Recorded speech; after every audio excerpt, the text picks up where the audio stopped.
Prenos covidu bol účelový počas armádnych hier vo Vúčane.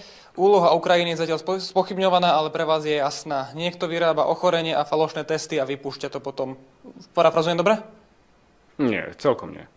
Tak v čom? Lebo som zvedavý, že niekde by malo byť slovo pravdepodobne a pokiaľ to vyhodíte... Tak preto sa pýtam, že kde sú potom dôkazy. Keďže vy ste to prezentovali dnes ako fakt. Absolútne sú to absolútne dôkazy. Tie dôkazy predkladám vláde. No to vám ich nebudem ukazovať.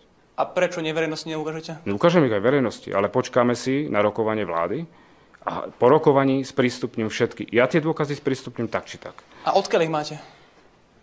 To nie je podstatné. Ale ste ortopéd a veľká väčšina lekárov stojí práve za pánom Sabakom alebo za podobný názor. Preto sa pýtam, že ako máte také sebavedomie, že práve váš názor je správny? Dôkazy, vedecké štúdie, publikácie. Presne tak. Oni majú to isté. Naozaj? Presne tak. Naozaj? Sa opierate vo svojich... Vy sa opierate o stoličku, ja sa opieram o Opierate sa o názory expertov, ako napríklad pán Fleming.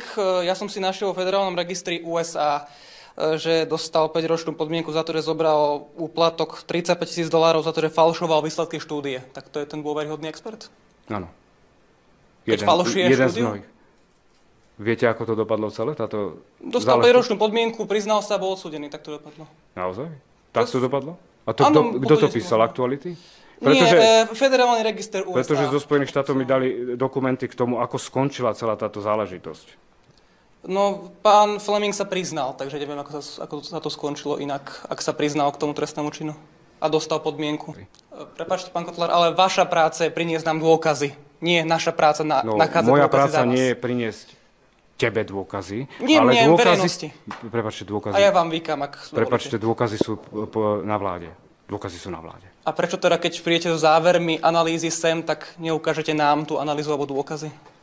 Aby teda verejnosť, keďže ste sa prihovárali verejnosti, takže prečo nemá dôkazy? A to vám mám doniesť 250 strán?